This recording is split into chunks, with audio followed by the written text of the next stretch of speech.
like to welcome everybody. And if you are in the chat or you know where the chat is, please go ahead and say good morning, that you can hear us okay. Um, and if that's good, I know that people are still kind of joining. Oh, good morning. Thank you, everybody. Really appreciate it. Hi, Jen. Hi, Andrea. All these people that we know. So glad to see everybody here. We had a huge response to this webinar. So Becca, there's a lot of ground to cover. So I'm going to go ahead and get going. Amazing, thanks. Well, my name is Debbie Rosen, and I'm one of the two owners of the Study Pro. Most of you all know us. But I also wanted to share, this is what I'm staring at right now. Actually, I'm sitting at this big table with the blue chairs, even though they're not all blue right now. And of course, what we do is help kids that walk in through this door to notice what is getting in their way of reaching their goals. And in our context, it's really about getting their work done and feeling more competent and confident in managing everything that's coming their way from fourth grade through college. We work with kids remotely and in person. We help them practice the skills in our homework center that I'm staring at, you're looking at here on the screen. And we help them with one-to-one coaching and also our courses, as well as some math and writing, executive function-based kind of tutoring, what we call coaching. And so we do have courses throughout the school year, as well as the summer. And here are some of the skills that we focus on. In the school year, during the school year, we do our courses weekly. And so those next Sunday courses will start April 12th for middle school and high school. And we also have a workshop on how to improve executive functions using AI, which is really phenomenal. It's really about addressing the hardest parts for kids. So whether it's getting started, better understanding the material, how to prepare for tests, how to improve their work product, when sometimes it can be very confusing, how to use AI ethically, and even just technology. We go through a lot of different technology tools, even Google Drive, how to use tabs to combine different links, if you will, and make it easier for you, or to use different kind of chapters within Google Docs. So there's a lot of things that we talk about that kids are drawn to because they want to know how can they be more efficient in overcoming some of their barriers using technology. So we teach that to high school students as well as to parents if they want to help their own kids. And we also do training, a lot of training at schools. We speak at schools and we do a lot of training, especially around how to distinguish what is behavioral, what are behavioral needs versus what are really underdeveloped executive function skills. And I think it's extraordinarily eye-opening to so many. And then we have a huge summer on tap this summer. We have our summer courses up. So if you go to our main Study Pro page, there's a link, an orange link, and it's really about how do we use the summer to build some of the skills that we want to see in the school year. And probably most popular is our study skills course that we talked about a little earlier. And then finally here, we have two last speakers for the school year, both extraordinary, like our current speaker. Tamara Rossier is the author of a couple of books, but most notably Yumi and ADHD and Your Brain's Not Broken. And she really does an incredible job in helping kids understand, what works for them and how to understand their brains. And so she's going to be helping us decode ADHD, as well as Brendan Mahan, who is also writing a brand new book, and he is presenting for the first time here with Study Pro before his book is even released, as kind of a launch. So we're excited about that. He's the one who coined the phrase, the wall of awful, which is all of that anxiety that Becca's going to talk about standing between us and the things that we really want to get done. So with that, welcome again, everybody, this morning. This will be recorded, and I'm going to introduce Becca now. But while I'm doing that, I'm going to go ahead and stop my share so that she can pull her share up and share her screens. But we, of course, at Study Pro are super excited to introduce Becca Berman.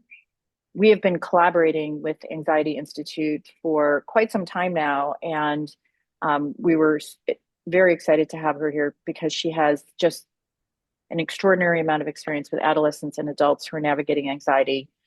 overwhelm, all the things that we're feeling at this kind of year, and the kind of challenges that can make everyday tasks feel so much harder than they should. So, Study Pro, we often talk about this idea of students who are struggling, and it's not about them being intelligent or not having enough effort. It's really about what's happening underneath that surface. And that's really what Becca specializes in and what she's going to talk about today. She's also a co-author of the Renfrew Unified Treatment for Eating Disorders and Comorbidity, which focuses on treating complex and overlapping challenges in a more integrated way. So I especially appreciate how she brings such a depth of clinical expertise and incredibly compassionate understanding of what young people and adults supporting them are really experiencing. And so I welcome you wholeheartedly to our Study Pro webinar, Becca, and Oh, we thank turn this you. all over to you. If you want to share your screen, we'd love to. It should be sharing, no? Not yet that I can see. Oh, okay. Let me Oh, unshare. it is? Okay. That's all Maybe I'm right. not. Well, good morning. It's good to see you, Debbie. Thanks for having me. Um, Let me go ahead Here and we go. okay. Awesome. Wonderful. And what a good transition too, because you're talking about executive functioning coaching and math coaching and all these different things. And today we're going to be talking about emotion coaching. So we love the role of coaching and it can show up in all different ways. So thank you. I'm very excited to be here this morning with you all. If you're here, it likely means that you have a child who worries a lot, who gets stuck in their head, in their thoughts, becomes overwhelmed by anxiety. And if you're like most parents, you've probably found yourself wondering, what am I supposed to do in the moment? Do I confront them? Do I push them? Do I try to fix the problem? Do I let them avoid it? There's so many options, and oftentimes it brings up our own anxiety too. Um, and so we want to make oftentimes that feeling, we're inclined to make that feeling go away, to protect them, right, from distress or restore calm as quickly as possible. And those urges are incredibly normal. They come from obviously a place of love. And today, what we're going to do is talk about why those urges show up, the different ways that parents often respond to anxiety and how certain responses can accidentally keep actually anxiety going and maintain it. So, most importantly, though, we're going to discuss tools like I mentioned, emotion coaching that can help your child build confidence and learn that they can handle hard feelings. Keeping in mind that throughout this presentation and moving forward, our goal isn't to eliminate anxiety entirely. It's a really important emotion. It serves a function. It gives us a lot of really good information. It's a normal part about of being human. So our goal here is to help children learn that they can tolerate their anxiety and move forward anyway. So, one of the things I want to start us off with is a quote from Joanne Monin. She's a researcher who's known for her caregiver stress, emotional burden, and family mental health research. She says, what is most detrimental to the mental health of a parent or caregiver is to witness a loved one suffering and feel helpless or ineffective in the face of it. And I think that that is so fitting for all of us on here when we're with a loved one who is suffering, especially as a parent or caregiver. Um, it it impacts us on a soul and a heart level, and we can feel quite helpless and ineffective. And so, being able to know what to do to feel empowered and to move alongside with your child um, is what we're going to focus on today. And recognizing how difficult that is and what it can bring up for each person, I think it's also just worth validating. So we think about why your child's anxiety triggers certain urges. That might be to fix, as I mentioned, to rescue, avoid, or absorb the anxiety itself. Our brain naturally wants to protect our children, right? When our children are distressed as caregivers, we have this instinct to activate quickly, creating those strong urges. Our child's anxiety can also trigger, as I mentioned earlier, our own discomfort.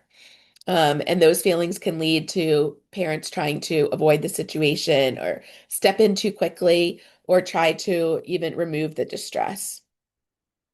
Helping in the moment can feel like the fastest way to restore calm, to feel like you're back in control, like your kid is back in control. Um, and because anxiety is in fact contagious, right? We can absorb what the people around us are feeling. That shared stress can make it feel then urgent again to stop the distress as quickly as possible. And as you're seeing this theme of wanting to rescue, to stop, to fix, is again all understandable human nature. And what I'm going to suggest today is something a bit different from those more natural responses, and recognizing where those are coming from. So we want to prevent suffering, of course, for our loved ones. And how we've experienced anxiety and stress is going to dictate that, like how we react to situations, how we appraise our own emotions, and sometimes feeling responsible for our child's anxiety. It doesn't help that society sends a message that good parenting means keeping kids happy. I'd like to argue that good parenting includes modeling a range of emotions, tolerating a range of emotions, and creating spaces where kids can feel that way. But I would say society and social media are not necessarily on the same path as quickly. And this idea that this quick relief then, of course, reinforces the behavior. So when we're rescuing or reassuring, what is feels good about that is that it works temporarily, right? Both for the parent and for the child, we feel better in the short term. But what we come to find is that actually that quick temporary fix actually reinforces that pattern, and then more likely to have to repeat, where it keeps the child from building their own emotional tolerance, their resiliency, and being able to depend on themselves as well. So I one of the ways I love to talk about caregiver styles is through the work of Janet Treasure. I come from working in eating disorders for over 20 years, prior to coming from Anxiety Institute, and Janet Treasure had developed the caregiver styles for parents with children with eating disorders, and I think that it works really well also in thinking about kids with anxiety.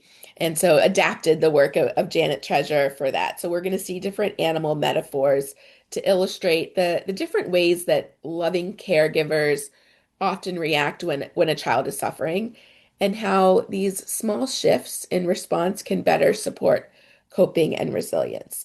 So again, keeping in mind that these different behaviors are and parenting styles are in response to the distress that comes with seeing our child suffering, and it can show up in different ways. And so the first one I want to talk about is the ostrich. So when we're having our ostrich moments, and I think it's important to talk about moments rather than like you're an ostrich.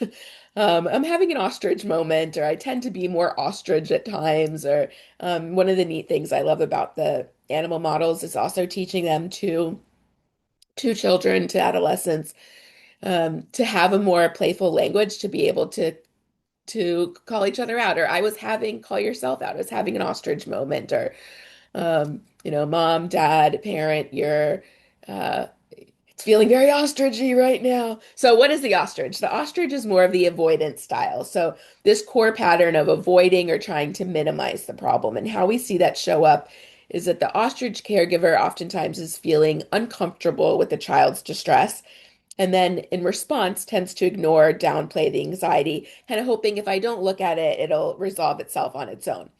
So it might sound like messaging like, well, try not to think about it, or you'll be fine, or even let's drop it. Um, and we see it show up in different ways. This could be a response for a lot of us in this area here in DC, high pressured stress.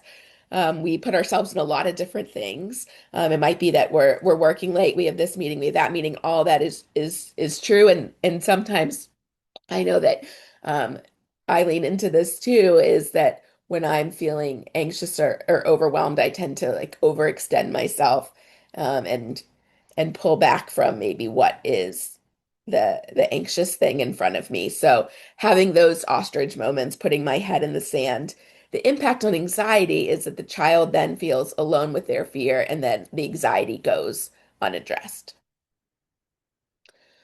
Let's check out the rhinoceros. And we can be a combination of all of these different styles and moments where different parts of us come out. So the rhinoceros is that confrontational style. This core pattern here, we're pushing forcefully against the anxiety. The rhinoceros caregiver responds with pressure, with frustration, with criticism. Oftentimes they're arguing with logic, trying to force a child through the fear. So we might find ourselves saying things like, "Stop overreacting. You're going, and that's final. You're getting in the car, going to school. We're not talking about it anymore. It's not a problem. Just do your homework. There's nothing to be afraid of." Kind of these just stop, just do. We're oftentimes hitting more of the maybe anger part of ourselves, and again, that arguing with logic.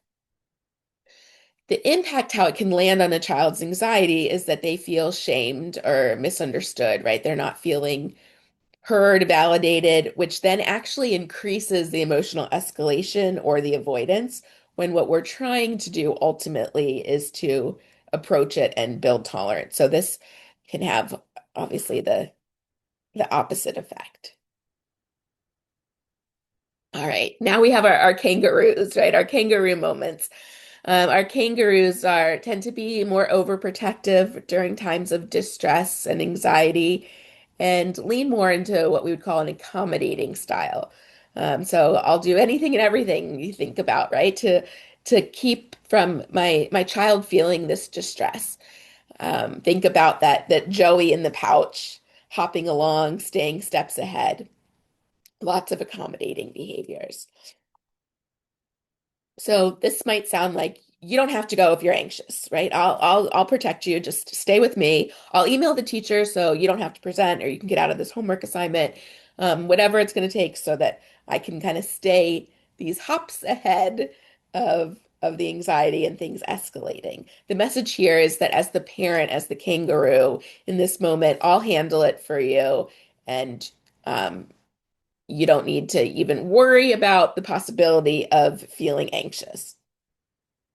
Again, this has a short-term relief, but long-term reinforcement of avoidance. And we talk a lot about the role of anxiety and avoidance. And when we're experiencing our emotions more intensely, unwanted, right? We're doing anything and everything to avoid feeling badly. And so when someone has anxiety, we're seeing that show up in different ways of avoidance. So I'm going to avoid maybe going to school, avoid my homework, avoid responding to my friends' text messages, avoid uncomfortable conversations, right? This is not just with children, but anxiety often doesn't feel good, and so the natural response a lot of most of the time is to avoid.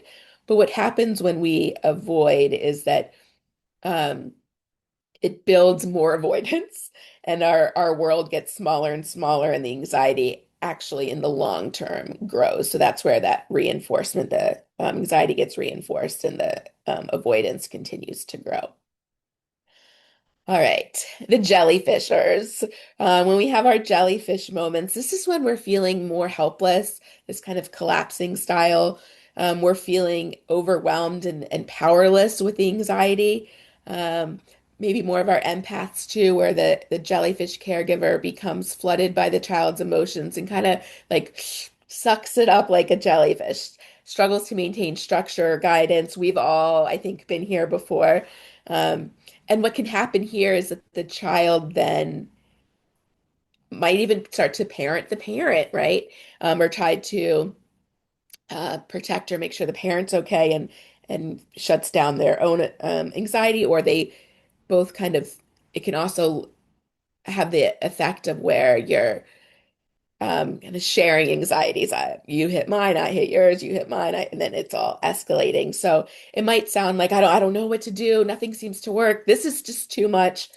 Um, and and our child's anxiety, understandably, but in this overwhelming way, then becomes our own anxiety, which makes us less available in the moment, and also understandable why this happens. So in these situations, children oftentimes feel unsafe with their anxiety. They look at their anxiety as problematic. or responsible, as I mentioned before, for managing the situations themselves, which again increases anxiety and dysregulation.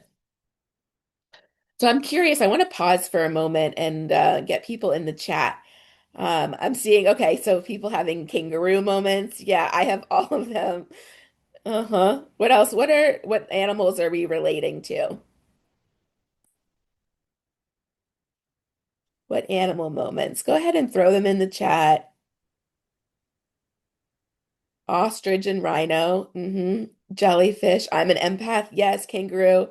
Ah, yes, the rhino. It's hard to just sit still. You just want to go, go, go, attack, take that anxiety, beat it down. All of them, right? This is so normal. Yeah, I feel like it's situational. Absolutely, Debbie, for sure. Right. It can change based on so many things, what's going on in the environment, what's going on in our own life, where the anxiety is showing up. Yeah. Sometimes the situation, Sometimes the situation in itself. Yeah. The other people involved.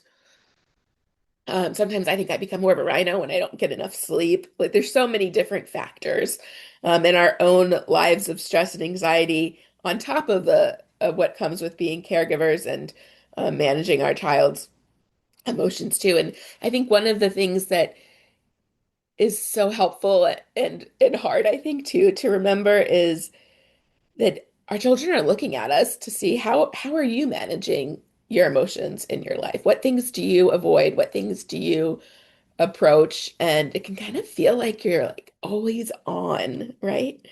Um, and so we've gotten to know the jellyfish, the rhino, the kangaroo, um, and the ostrich. And so, keeping with the animal theme, let's move into what, again, kind of thinking about where they come from, and then is there an ideal situation, ideal caregiver style to try to embody or work towards when our child is in so much distress. So, um, go back to my slides. So let's think about what's at the root. What is building us to have these ostrich, jellyfish, rhinoceros, kangaroo moments? And what we learned is that there's this idea of emotional blocks, and that there's things that are deeper at our roots that even responding to or recognizing that our children are struggling, have emotions, have big emotions, that it brings up emotions at our core, that this can be rooted in our own fear, our that sense of helplessness, feelings of guilt, shame, hopelessness, resentment, even, and then they get, reenacted through these different caregiver styles. And I think that it's important just as much as we are honoring and validating our child's anxiety, that what we're feeling at our core, that we're spending moments to address that, to identify that, and to have compassion for where these caregiver styles are coming from. So we're going for this combination of a Saint Bernard and a dolphin. Um, so what is it when we think about a Saint Bernard? A Saint Bernard is calm and compassionate, has this comforting style. This is not to say that every time when you're supposed to be calm, cool, and collected at all times, but we're trying to remind ourselves to approach the anxiety as much as we can in a compassionate and comforting way. And I'll show you what this looks like. Um, so with the Saint Bernard, we're focusing on warmth. We're doing some reassurance, but not over reassurance. So with the over reassurance, we again think about that um like the kangaroo trying to hop above, stay above everything. I've got it, I've got it. No one, no, you don't need to worry. The reassurance is more in this regard, confidence that the your child is going to be okay, that they can handle the emotion. So different in terms of trying to rescue versus building confidence and resilience. So the caregiver stays steady and compassionate when the child is distressed. really hard. We have to take our own moments, helping them feel supported without taking over or rescuing. So this can look like saying things and sending the message verbally and non-verbally. I'm here with you. You're not alone. I can see this feels scary. Recognizing and naming the emotion. Anxiety is really loud right now, but I believe you can still do this. And we're going to actually work on even switching that but to an and, which I'll talk about momentarily. So, anxiety is loud right now, and I believe you can still handle this. The impact of a St. Bernard, right, is the child feels supported while building confidence to face fears. This is obviously really challenging, especially when we have stressors of our own and the understandable urges and responses to wanting to fix, to get rid of, to minimize the anxiety. And so taking this approach of welcoming it and learning from it, um, and approaching it is a different type of ask, both for us as caregivers as well as for our children. Then the other one that we're working towards is combination of a Saint Bernard and a dolphin. So the dolphin is where this coaching style comes in, this supportive coaching style. So here we're looking again for more calm and balanced guidance. So unlike the rhinoceros where we're saying, do this, you've got to do this, the dolphin is swimming alongside. I'm here if you need me. I can give you a little nudge, um, and kind of and watch you swim uh, with encouragement, right? So the dolphin caregiver combines empathy with encouragement for the child to face anxiety gradually. They're not in it alone, and the confidence that comes with also and the validation from the St. Bernard. So things like, I know you're anxious and I believe you can do this. Let's think about how you can handle it. Let's take a step together. So this is a collaborative small kind of exposure to the anxiety with recognizing it is really uncomfortable and I believe you can do it. I know you can do it. I have confidence in you. And also then the children looking at us to see how are we managing our own anxiety. And sometimes I find it helpful to even name it. I'm feeling anxious too right now. And I'm going to lean into that anxiety, or I'm learning this about my anxiety, and I believe that you can do this and I can do this even when we're feeling anxious. So, normalizing the anxious emotion. Impact on anxiety in this situation is that it promotes emotional regulation, confidence, and then this gradual exposure to fears. So, rather than I can't do the presentation in class, I can't do my homework. Um, I can't go to this family event because of my anxiety or be with my friends. Gradually exposing to things with the dolphin there swimming alongside, and knowing when to let the dolphin go ahead um, and build that independence too. So if we look at them all together, kind of key takeaway here is that the goal again is not to eliminate anxiety, but to help children build tolerance and confidence to it. So we have our different models, and as Debbie was saying too, that we can I think all relate to is that there's depends on the situation and other factors. We might be having an ostrich moment one day, a rhino moment another. Maybe some of us lean more towards kangaroos or jellyfishes. And again, in the short term, it feels like it's being effective and it might even be effective in the short term, but long term, the anxiety is staying unaddressed, anxiety and shame is increasing, avoidance grows, and the emotion feels overall uncontained, unstructured. So, with this St. Bernard and Dolphin, we're trying to approach with support and validation and with coaching to help our loved one build resilience, and feel validated in their emotion, like that it's really gotten. And this validation part is hard, especially if you disagree with what your kid is feeling or why they're feeling that way. Um, so we'll talk about how to do that in just a moment as well. So this is where the concept of emotion coaching comes in. Emotion coaching was originally developed by a gentleman named John Gottman. It's been adapted by many different psychologists and clinicians along the way. So what I'm showing you today is an adaptation of John Gottman and Adele France's work, thinking about emotion coaching as a way to help parents respond to a child's anxiety with empathy while guiding them to face and manage their feelings.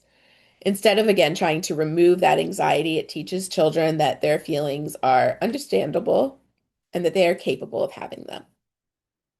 So, what are the benefits of emotion coaching? For one, it improves emotion regulation.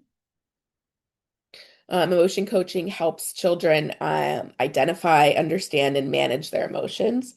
And it also gives caregivers the tools to help label and validate their child's emotions. So then the child then learns that their tolerable emotions are tolerable and manageable rather than overwhelming. As I mentioned earlier, anxiety brews avoidance, and then avoidance continues to grow. So the benefit of emotion coaching is that we're reducing avoidance. And anxious children oftentimes try to escape or avoid situations that trigger distress. So with emotion coaching, it allows caregivers to acknowledge the fear while still encouraging this approaching behavior, helping children gradually face these challenges instead of avoiding them.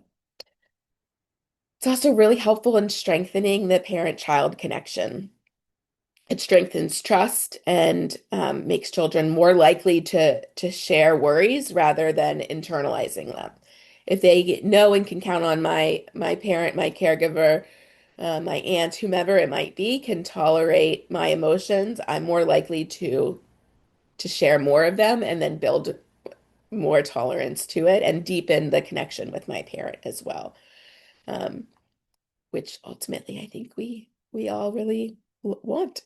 And then building distress tolerance, sending that message again, similar to the emotion regulation, when we're building distress tolerance, we're sending the message that you can handle difficult feelings, no matter what it is. So over time, children learning that they can experience their anxiety without immediate relief, which is key, right, to that resilience. It decreases that reassurance cycling. So rather than repeatedly reassuring or fixing the problem, where we then are the children are our children are waiting for us to fix it, and that it looks at anxiety and uncomfortable emotions as a threat. Emotion coaching focuses on validating the feeling while guiding problem solving. So the validating of the Saint Bernard and the guiding of the problem solving, the little nudges along the way of the dolphin. Um, so all this is in the spirit of us having more Saint Bernard and dolphin moments, and um, embracing the humanness of the other animals too. And then promoting long-term coping skills. So children internalize our responses and then begin to coach themselves through difficult emotions, leading to greater independence and healthier coping as they continue to grow. So I'm sure you're all sitting there like, okay, this emotion coaching sounds great. How do I do it? So there's of course steps when it comes to emotion coaching, as there is to any type of coaching or skill. I'm going to break it down into 5 steps, but I also want to hone in on the validation as probably being the most important of all of them, helping the child to label the feeling and communicate understanding.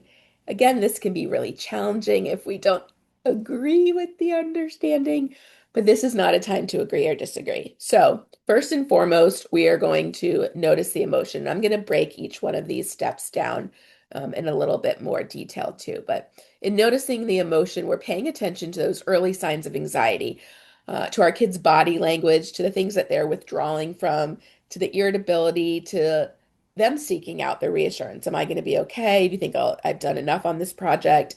Will you reread it over and over again? And then once we notice the emotion, we can recognize, okay, my kid is showing these signs. I can tell they're in distress and feeling anxious. Having this opportunity then to connect with them. So instead of trying to eliminate the anxiety immediately, we're treating the connection, the emotion as an opportunity to connect and build, have a chance to support and to guide. So this is our opportunity. This connect is our opportunity to for us to approach rather than avoid.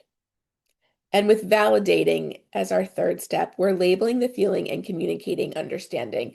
Um, and like I said, I'm gonna break that validation one down a lot more because easier said than done, and especially when we're feeling stressed and overwhelmed and even disagreeing ourselves. So once we validate, we're also bringing the intensity of the emotion to a place where it's workable. So if we're noticing it, we're helping our child see that it's there. We're connecting with them. We're validating. We're telling them it makes sense. No wonder you feel this way. Of course, um, that's bringing them to a level of, okay, I can also approach. So once it's been validated, now we can try to set some gentle limits and help with the coping.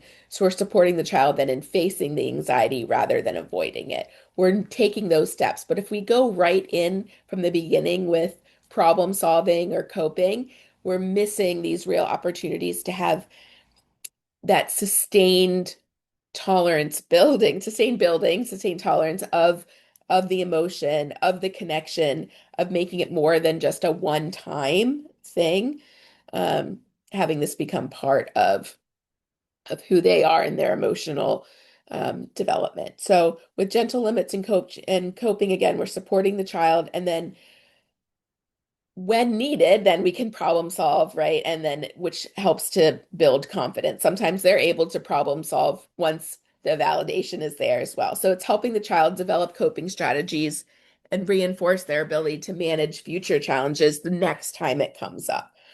Not that we're not needed, but our this takes a lot of practice, a lot of repetition of ourselves doing it as well as coaching our children through it.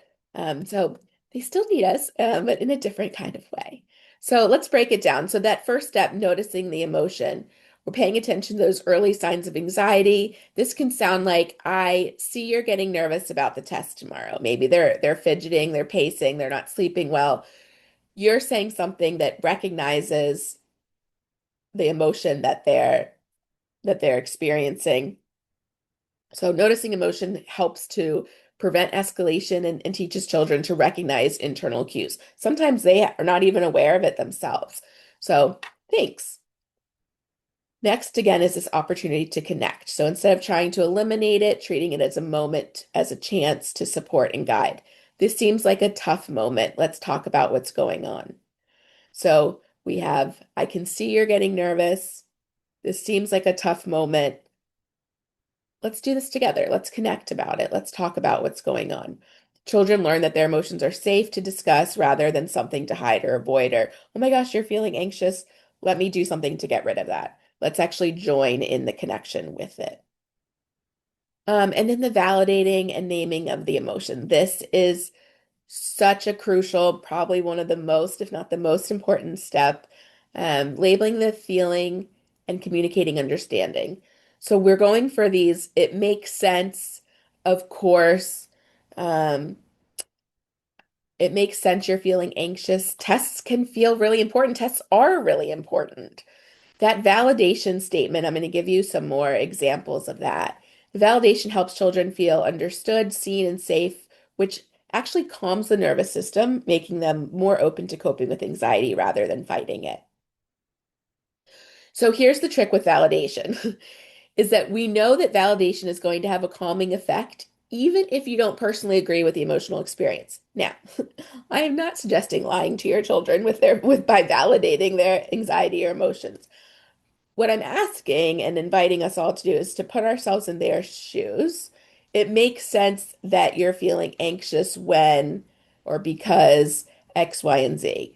It doesn't necessarily need to be something that we agree with, right? So if a child is feeling angry that I've set a limit, and I know that the limit is important. Um, they're still allowed to feel angry about it. So you're angry that I took your screen time away or took your phone away, reduced your screen time because you were really looking forward to playing that video game and connecting with your friend. And because. Um, not, but you did this and that, right? We're understanding that this emotion is existing. And we're doing this because when emotional experiences are acknowledged, understood, and accepted, people then are more willing and able to accept support moving forward. And we're trying to create these emotional safe places. So we're not arguing with whether or not the emotion exists, it's there, and we're trying to understand why our children are experiencing it and normalizing it. It makes sense. No wonder. And then we set these gentle limits and encourage coping. So support the child in facing the anxiety rather than avoiding it. I know you're nervous about going to school, and I believe you can handle it. Let's think about what might help you get through this moment. So the children experiences anxiety and learns they can tolerate it. This is where we're seeing the emotion coaching is the integration of the Saint Bernard and the dolphin. So key phrases here um, that goes with the setting gentle limits comes from those validation statements. It makes sense. No wonder. I can understand why you might feel, think, want X, Y, and Z. Now, think about and feel free to put in the chat what three-letter word comes to mind that we're inclined to say after a validation statement. It makes sense that you're feeling da da da da da da da. What's that three-letter word? Oh, yes. But, right. But you have to do it anyway.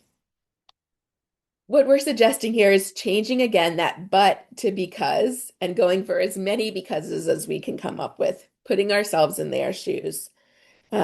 Because it counts for a big portion of your grade, because you're worried about what colleges think, because.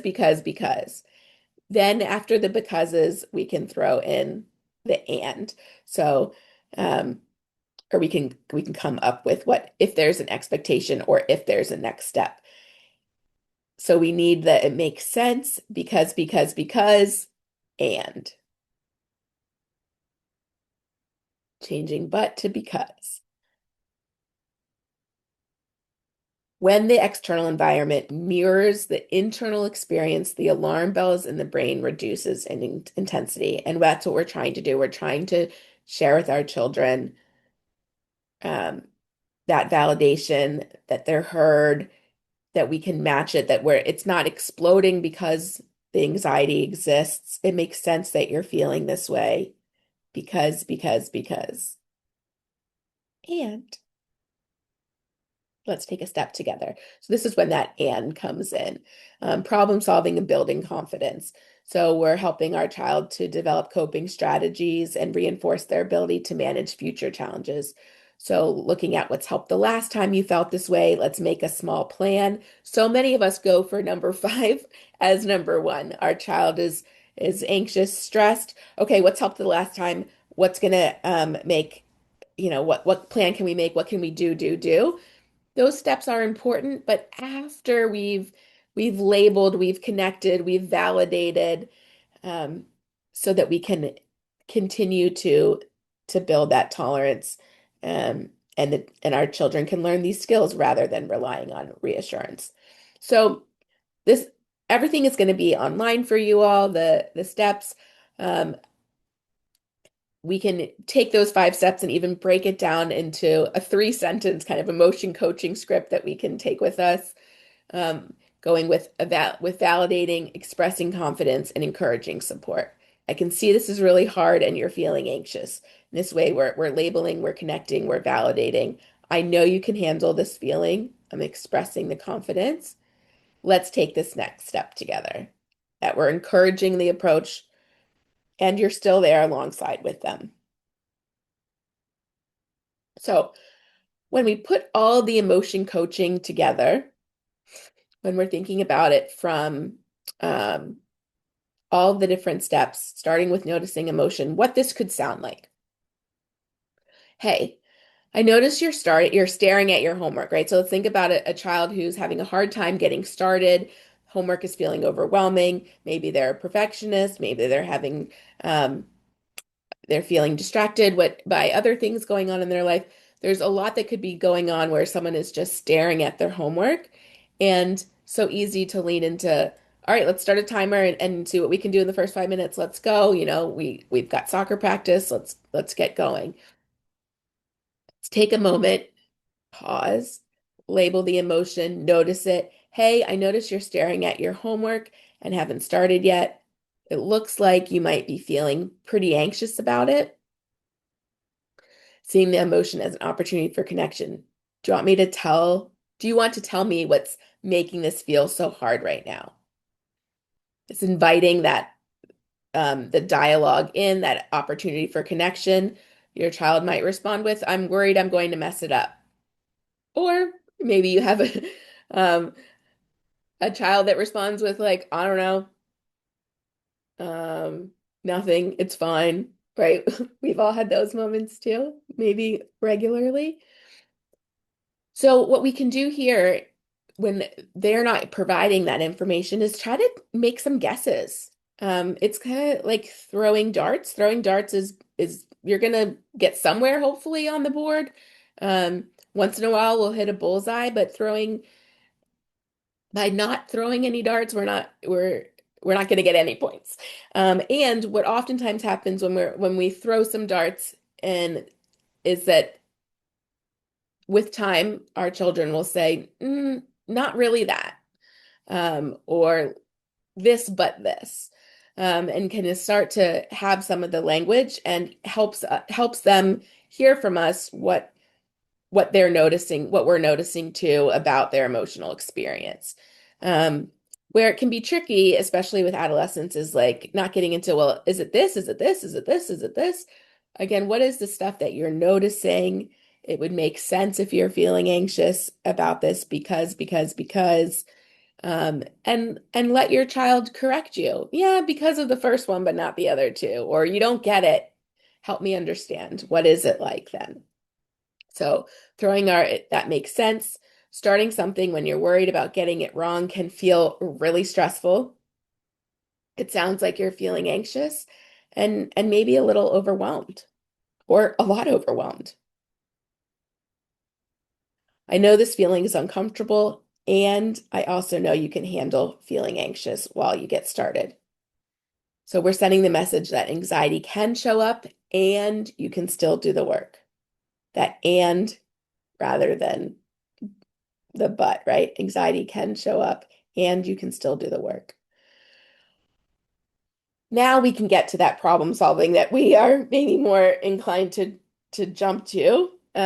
Once we get through the labeling, connecting, validating, what would help make this first step feel a little easier? Maybe we start with just the first question or set a 5-minute timer and see what happens.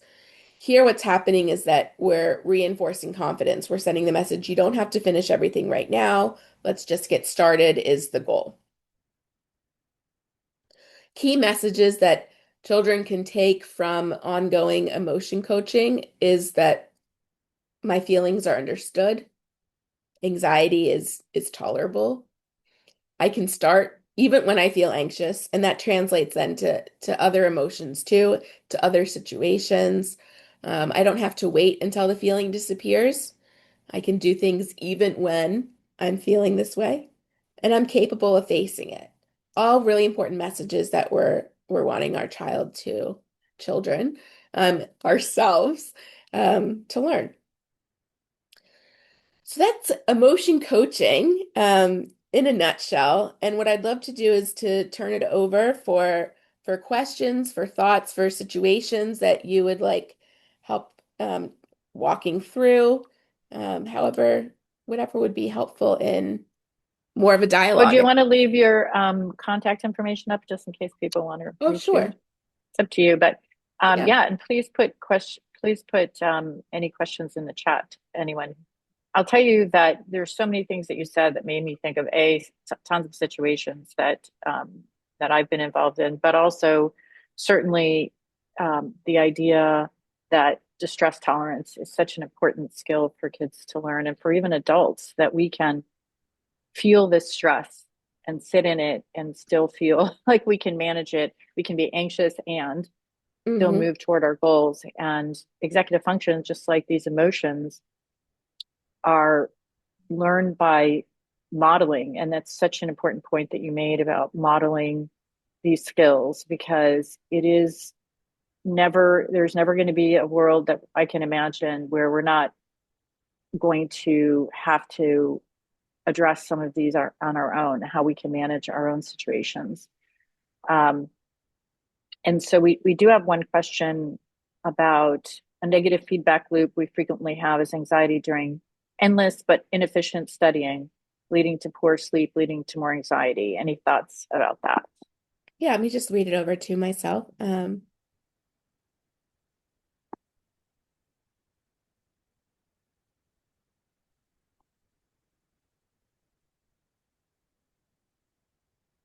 Yeah, so I think that, John, your question of the negative feedback loop we frequently have is anxiety driving endless but insufficient studying, right? Leading to poor sleep, leading to more anxiety. It's all feeding off of itself.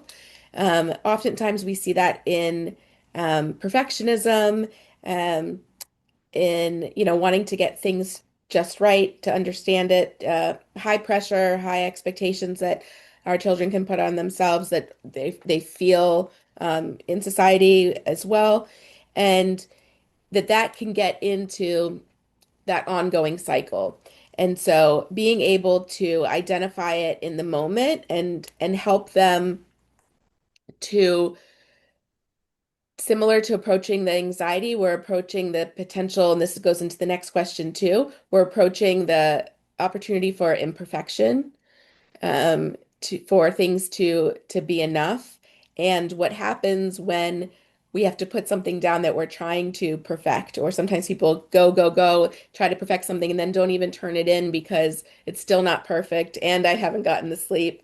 Um, and that can set up its own type of spiral too.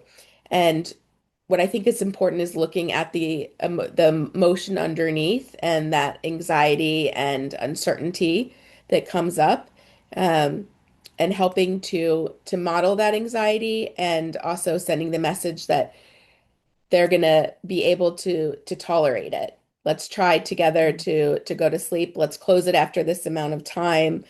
Um, having some structure in there to stop what can become a ritual or a compulsion, and recognizing that before being able to stop it, we're going to need to understand the emotion in it. And what's tricky is that by pausing the homework, by closing the book, by having a bedtime, it doesn't stop the emotion. And so continuing to check over homework or to stay up late, they're having to continue to do the behavior in order to get that short-term relief from the anxiety, but the anxiety is actually continuing to perpetuate, um, rather than allowing it to hit its peak and naturally attenuate on its own, which is really hard and uncomfortable. And that's also where I think therapy can be extremely helpful, um, in supporting children and parents in, approaching those emotions. And Becca, if you don't mind, I'll add from a kind of a homework lens. Sometimes it's a matter of understanding, because you mentioned these words, but inefficient studying. So sometimes I guess the question is, what is the need behind the behavior that Becca's talking about? And she referred to it at the beginning. Is it the fact that um, we're you're seeing continued studying because there's perfectionism and the need to continue studying because you don't feel that it's enough? Or are you seeing continued studying because of inefficiency? And so it's just not studying in ways that actually helping move things from short to long-term memory. And so I think that's a question. And obviously we're both available to help and talk about that specifically. But I think that's really a question that I think has to be answered. And maybe that curious questioning that Becca talked about earlier in the presentation to help understand what's making it hard is probably one of the next steps. And there was another question, Becca, that I think a lot of people have about validation. How to best validate the emotion without reinforcing the inappropriate? I think a lot of times people think validating, as you had tried to make clear earlier, is about agreeing, and therefore you're saying it's okay, versus validating, which is I validate that your emotion is real to you right now. So do you want Mhm. to talk about that for a minute? Can you repeat the question again? It was how to best validate the emotion without reinforcing the inappropriate behavior response. And kind of the reassurance that comes with it. Yeah, so I think sometimes the belief is that if we validate that we're going to say if we don't agree with them that we're validating and reinforcing something that we don't agree with or that we feel is inappropriate behavior. Yeah. So that's where the and comes in, right? So with the validation of it makes sense because, and all the different reasons. And we still need to do your homework tonight. And we still have the test tomorrow. So what steps can now we take together or put into place because of the and? I think one of the things that oftentimes happens is that we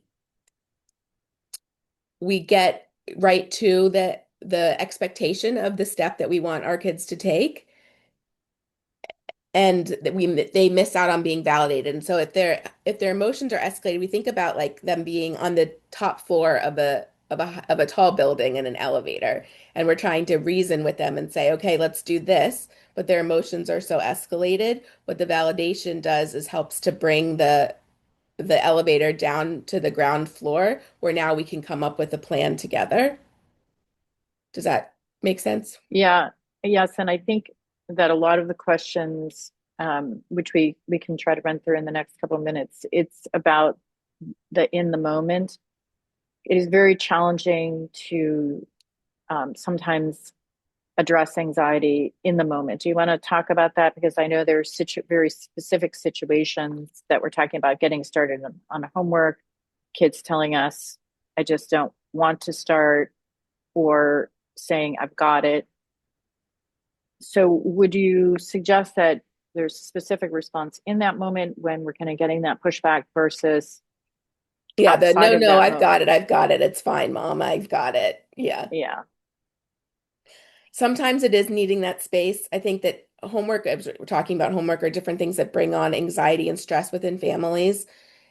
Sometimes we need an environment shift, right? And that's, I think, where Study Pro and different places can come into play is doing homework or things that are more emotionally tasking in an environment that has more of your most intimate relationships can be Hmm. really tricky. So if you're working on managing anxiety and underlying emotions while also trying to manage the stress of school, it can be helpful to have a separate place to do the homework, um, to to stay after school to do that piece before coming home, um, and then to have an opportunity to work on the emotions outside of the homework. I think if we kind of think of it as like a hierarchy, there are smaller things that we can do to approach the anxiety and get some wins in if the homework, let's say, is really high up there in terms of the interaction.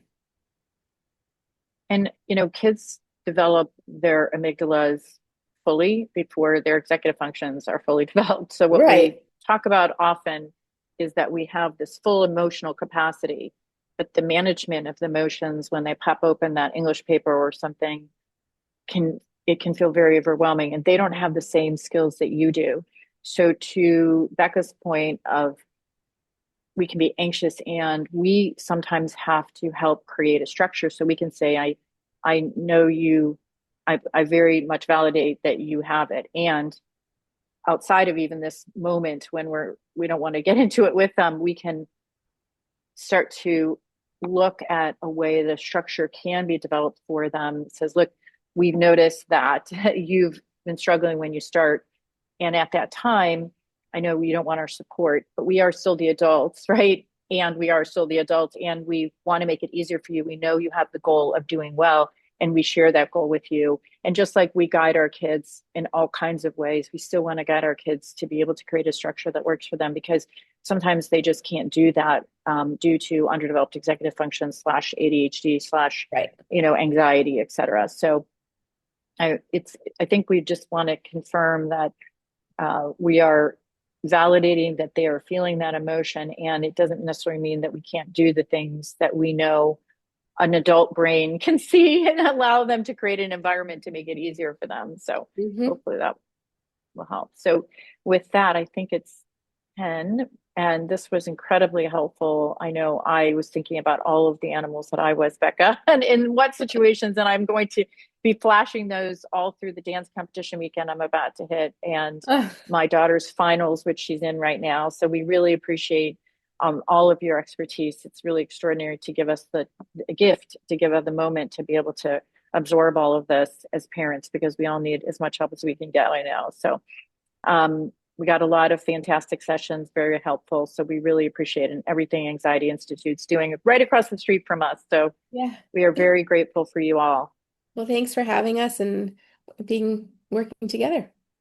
Yes, and please reach out to Anxiety Institute. They're an extraordinary group of folks. And so thank you all. And we'll hopefully see you next month at our next webinar.